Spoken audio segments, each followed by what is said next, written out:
అతను వెళ్ళిపోయాడు. కాని ఎందుకు? సమాధానం ఒక ఉత్తరంలో ఉంది. ఉదయరాగ ఉద్వేగాలు పార్ట్ 22 చివరి భాగం. రచయిత పాండ్రంకి సుబ్రమణి. జీవితమంటే అదుపులోకి రాని నిరంతర మహాసంగ్రామమేగా. జీవిత ప్రయాణమంటే సులువుగా సరళంగా రాజమార్గాన సాగిపోతూనే ఉన్నట్టుండి ఇదిగో అలా వెళ్ళి ఇలా వచ్చేస్తాను అని భరోసా ఇవ్వడమేగా. అప్పుడలా సాగిపోతూనే నడిరొడ్డున చప్పున అయోమయంగా చూస్తూ ఆగిపోవడమేగా.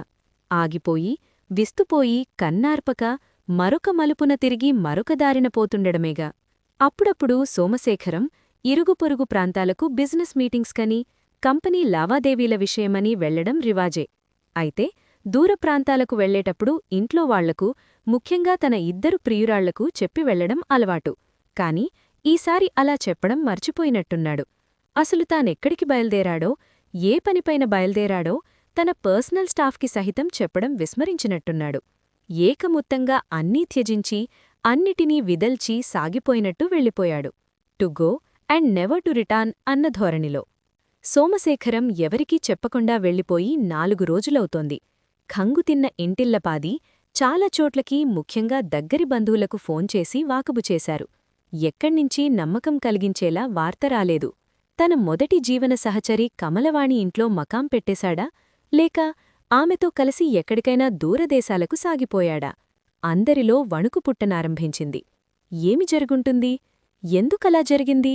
ఒకవేళ బిజినెస్ రైవల్రీ వల్ల, ప్రత్యర్థుల తాకిడివల్ల ముప్పు సంభవించి ఉంటుందా? ఇక ఆఖరి ఆలోచనగా పోలీసుల వద్దకు వెళ్లి ఫ్యామిలీ లాయర్ ద్వారా రిపోర్ట్ ఇవ్వడానికి సంసిద్ధులవుతున్నప్పుడు పోస్ట్మ్యాన్ డోర్బెల్ నొక్కి గుమ్మం వద్ద నిల్చున్నాడు. ఇంద్రకిరణ్ వేగంగా దూసుకువెళ్లి అడిగాడు, ఎవరికని? రిజిస్టర్డ్ కవరు సత్యానందంగారికని చెప్పాడతను. సత్యానందం ఉన్నపాటునా లేచి వెళ్లి సంతకం చేసి కవరందుకున్నాడు. హాల్లోకి నడుస్తూనే చెక్ చేశాడు. అది తన పెద్ద కొడుకు సోమశేఖరం నుండే వచ్చిందని గ్రహించాడతను. కవరు చించి ఉత్తరం మడత వెప్పబోతున్నప్పుడు గుమ్మం వద్ద మామగారు అన్న గొంతు వినిపించి తలెత్తి చూశాడు. కమలవాణి కంగారుగా బొంగ్రపోయిన గొంతుతో నడిచొస్తోంది.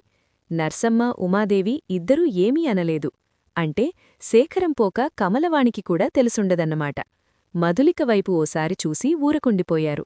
అప్పుడు ఇంద్రకిరణ్ మాత్రం కదిలి వెళ్ళి ఆమె చేతిని పట్టుకుని, ఉత్తరం అన్నయ్య వద్దనుండే వచ్చినట్లుంది వదినగారు, ఇప్పుడిప్పుడే వచ్చింది. రండి, వచ్చి కూర్చోండి. నథింగ్ టు వరీ, ధైర్యంగా ఉండండి అని నడిపించుకువచ్చి అందరికీ దగ్గరగా ఒకరి ముఖం మరొకరు చూసుకునేలా కూర్చుండబెట్టాడు. ఆమె టీపాయిపైనున్న వాటర్ బాటిల్ నుండి నీళ్లు తాగి బరువుగా ఊపిరి పీలుస్తూ అడిగింది, శేఖర్, ఏమి రాశారు మావగారు? మడత విప్పి చదవబోతున్నప్పుడు నువ్వొచ్చావమ్మా. ఇద్దరూ విషయం తెలుసుకోకుండా కంగారు పడిపోయి బ్లడ్ ప్రెషర్ పెంచుకోకండి, ఆరోగ్యం పాడు చేసుకోకండి. మీరిద్దరూ ఉత్తి మనుషులు కారు, గుర్తుపెట్టుకోండి అని మధులిక వైపు చూశాడతను. ఆమె నిశ్శబ్దంగా లేచివచ్చి కమలవాణి పక్కన కూర్చుంది. నేనిప్పుడు చదవబోతున్నాను. ఎవరూ ఎమోషనల్గా ఫీలైపోకుండా సావధానంగా విని ఆ తర్వాత ముందుకు సాగుదాం, సరేనా? అని ముందుకు సాగే లోపల కమలవాణి అమ్మానాన్నలిద్దరూ అక్కడికి చేరుకున్నారు. ఇంద్రకిరణ్ ఎదురు వెళ్లి మంచినీళ్ల బాటిల్ అందించి ఎదురు సోఫాలో కూర్చుండబెట్టాడు. సత్యానందం అదేమీ గమనించకుండా చెప్పసాగాడు.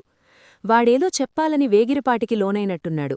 ఎదురుగా వచ్చి చెప్పలేక మొఘం చెల్లక ఇలా ఎక్కడ్నించో ఉత్తరం రాసి పంపించుంటాడు.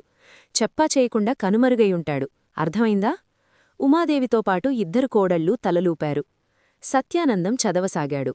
బామ్మ పాదాలకు, మీ పాదాలకు నమస్కరించి వ్రాయునది సోమశేఖరం. ఈ మధ్య అంతులేని అంతుబట్టని అయోమయానికి లోనవుతున్నాను. ఎటుచూసినా నాకు ప్రతిబంధకమే ఎదురవుతోంది. ఎప్పుడో ఒక కవిగారన్నట్టు, కొందరు తన మధ్యనుంచి వెళ్ళిపోతే, త్వరగా వెళ్ళిపోతే బాగుంటుందనిపిస్తుందట. మరికొందరు చిరకాలం తన వద్ద తనతోనే ఉండిపోతే బాగుంటుందనిపిస్తుందట. నేను ఏ తరహాకి చెందినవాడినో నాకు తెలియటం లేదు. తెలుసుకోవాలన్న ఆసక్తి కూడా కలగటం లేదు. ఒకటి మాత్రం నాకు ఎల్లవేళలా అనిపిస్తుంది. ఇప్పటికి నేనిక్కడ లేకుండా పోతే కొన్ని సమస్యలు మంచుముక్కల్లా వాటికవే కరిగిపోతాయని, పరిష్కారానికి దారి చూపిస్తాయని. మొత్తానికి ఎక్కడో ఏదో దుష్టగ్రహం ప్రవేశించింది. అది నావల్లనే ప్రవేశించినట్లు తోస్తోంది. నావల్ల కాకపోతే మరెవరివల్ల? ఖచ్చితంగా నన్ను ప్రాణప్రదంగా ప్రేమించే కమలవాణి వల్ల అయ్యుండదు. ఇకపోతే నన్ను ప్రాణప్రదంగా అభిమానించి ఆరాధించే మధులిక వల్ల కూడా కానేరదు. అందుకే తీర్మానించాను, గూడు విడిచి వెళ్ళిపోవాలని, సత్యమార్గం వెతుక్కుంటూ పోవాలని.